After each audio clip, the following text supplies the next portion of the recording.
Mes chers enfants, bonne révision de la Haggadah de Pessah avec ce pré-seder que nous faisons ce matin, c'est-à-dire ce seder avant l'heure, puisque avec l'aide de Dieu, vous allez faire le seder de Pessah samedi soir et dimanche soir. En Israël, ça n'est que samedi soir, et en dehors d'Israël, c'est samedi soir et dimanche soir.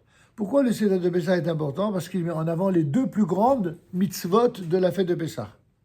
Les deux plus grandes mitzvot de la fête de Pessah, c'est d'abord Ushmartem et Hamatzot, c'est-à-dire vous devez observer la fête des matzot et ce que le Talmud nous dit, Al tikre matzot et la mitzvot, à savoir ne lis pas seulement matzot mais mitzvot. Vous avez remarqué que le mot matzot en hébreu, même tzadi vav tav, s'écrit exactement de la même manière que mitzvot.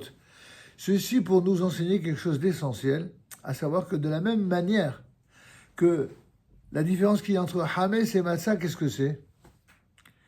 C'est que la pâte, lorsqu'on lui laisse pas le temps de gonfler, eh bien, elle est Matzah. C'est la même chose pour les mitzvot.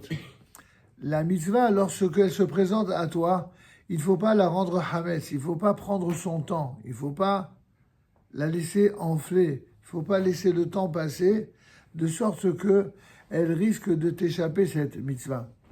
Et il n'est pas excessif que d'affirmer que il faut être, par rapport à la fabrication des matzot, exactement comme il faut être vis-à-vis des mitzvot.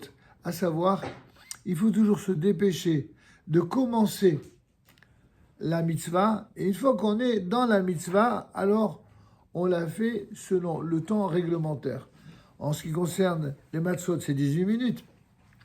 Et en ce qui concerne les mitzvot en général, chaque mitzvah nécessite un temps particulier et précis. Il y a le temps de la prière, il y a le temps de la mise du talit et des téphilines, il y a le temps du Shabbat, le temps des fêtes, le temps de l'étude de la Torah. Tout ça, ce sont des temps essentiels à respecter.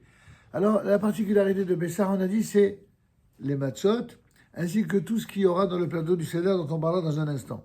Ensuite, qu'est-ce qu'il y a comme deuxième mitzvah importante pour Pessah? C'est Veigata Lebincha. Ceci s'adresse particulièrement au chef de famille, au papa, mais aussi à son épouse.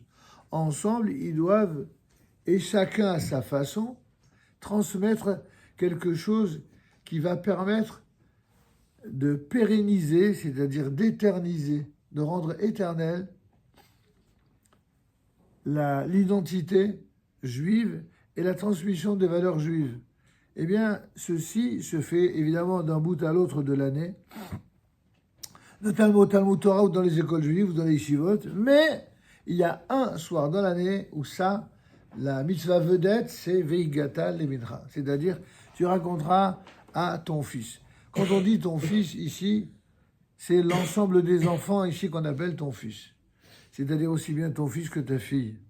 Et c'est aussi bien la mitzvah du père, parce que le père, il a l'obligation d'étudier la Torah et de transmettre, mais la maman, eh bien, elle a aussi une obligation, parce que la maman est censée être une Torah vivante. La maman aussi, elle n'a pas autant l'obligation d'étudier, par exemple, le Talmud, les Mishnayot, les Gmarot, les Halachot, elle n'a pas autant le devoir de le faire. Pour autant, dans notre génération où les femmes eh bien, étudient tout autant que les hommes, si ce n'est plus, dans de nombreux domaines, il est inconcevable d'imaginer que des femmes puissent avoir des connaissances sur tout, sauf sur la tradition de leur père et de leur mère. Vous avez ce que je vous dis et manifeste dans les synagogues. Vous avez dans les synagogues ceux qui savent lire et qui savent étudier la Torah, et à ceux qui savent pas lire. Pendant très longtemps, ceux qui ne savaient pas lire, c'était les femmes. Sauf des femmes très pieuses, qui étaient des exceptions. La plupart, elles ne savaient même pas lire. Alors, comme elles ne savaient pas lire, elles s'ennuyaient. Et donc, si elles s'ennuyaient, elles parlaient avec la voisine. Ben aujourd'hui, à force de parler d'égalité, on a des hommes qui savent pas lire non plus. Ils ont perdu la chaîne de la tradition et de la transmission. Et du coup, il faut exactement la même chose que les femmes, ils parlent à la synagogue. Mais voyez-vous, c'est pas top, c'est pas idéal. C'est pourquoi les hommes comme les femmes aujourd'hui doivent étudier la Torah, certes de façon différente, avec des programmes différents, mais tous doivent étudier et ils doivent transmettre à leurs enfants. Parce que si on ne fait pas cela, et notamment ça le soir de Pessah, alors on est coupable de rompre la chaîne de la tradition de la transmission. Vous comprenez, mes enfants? Tout ce que je viens de vous dire, c'est vraiment l'introduction générale à la compréhension de la nécessité de respecter ce Seder de Pessah. Et si on fait ce fameux précédent, c'est justement pour arriver à s'y préparer et ne pas être pris de court. On ne peut pas éternellement dire « Ah ben, moi je ne suis pas né dans la Torah, dans la religion, chacun avec son expression », et justifier ainsi de ne rien transmettre. À un moment donné, il faut bien mettre un terme à cette non-transmission. Il faut bien mettre un terme à cette non-érudition. Vous savez pourquoi? Parce que comme l'enfant, que ce soit un garçon ou une fille, un jour il va grandir et un jour il va réaliser que dans la Torah, il y a des merveilles fantastiques.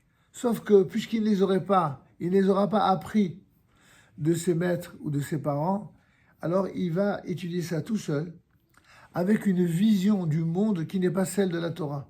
Ils vont étudier la Torah d'une manière qui n'est pas conforme à la Torah. C'est ce qu'on appelle le judaïsme intellectuel, c'est-à-dire un judaïsme qui a un mépris profond pour les sages. Dans le meilleur des cas, s'ils respectent les sages, c'est lorsqu'ils sont morts et enterrés depuis des siècles, mais pas lorsqu'ils sont vivants. Or, pour nous, la Torah, elle est vivante, les sages, ils sont vivants, la transmission, elle est vivante. Et vous, Baruch Hashem, vous êtes vivant, vous souhaitez vivre jusqu'à 120 ans dans le respect de cette transmission. C'est bien clair? On va commencer donc tout de suite.